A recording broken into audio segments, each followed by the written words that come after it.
নমস্কার বন্ধুরা, আপনাদের স্বাগতম বৃদ্ধ বৃক্ষতে। আজ আমরা শুনবো একটি চিরন্তন শিক্ষামূলক গল্প। গল্পের নাম কাক ও কলস। এই গল্পটি শুধু মজার নয়, বরং শেখায় আমাদের কিভাবে বুদ্ধি ও ধৈর্য দিয়ে যে কোনো সমস্যার সমাধান করা যায়। তাহলে চলুন শুরু করা যাক আজকের গল্প।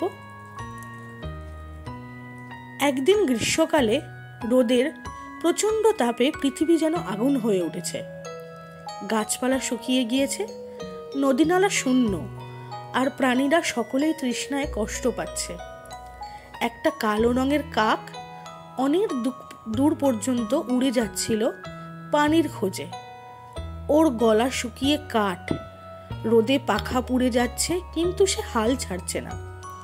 অবশেষে এক মাঠের মাঝে এক পুরনো কলস দেখতে পেল কাকটা উড়ে এসে কলসটার ধারে বসে দেখলো, হ্যাঁ, ভেতরে একটু জল আছে, কিন্তু সমস্যা হলো জলটা অনেক নিচে, কাকের ঠোঁট সেখানে পৌঁছায় না। ও হতাশ হয়ে পড়ল। কিন্তু বন্ধুরা, কাকটা হাল ছাড়ল না। ও চারপাশে তাকিয়ে ভাবলো, কিভাবে আমি জলটুকু বের করব? ওর হঠাৎ মাথায় একটা বুদ্ধি এলো। ও চারপাশ থেকে ছোট ছোট পাথর কুড়িয়ে আনতে লাগলো। একটা একটা করে পাথর নিয়ে এসে কলসের ভেতরে ফেলতে লাগলো। প্রতিটা পাথর পড়ার সাথে সাথে জল একটু একটু করে ওপরে উঠতে লাগলো।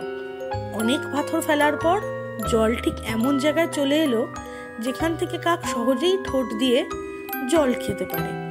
কাক জল খেয়ে খুব খুশি হলো এবং উড়ে গেল। এই গল্প থেকে আমরা কি শিখলাম বন্ধুরা? বিপদের সময় হাল না ছেড়ে বুদ্ধি খাটালে সমাধান পাওয়া যায়। ধৈর্য এবং পরিশ্রম করলে ফল পাওয়া যায়। ছোট ছোট চেষ্টা একসাথে বড় সমস্যার সমাধান করতে পারে। বন্ধুরা, গল্পটা কেমন লাগলো?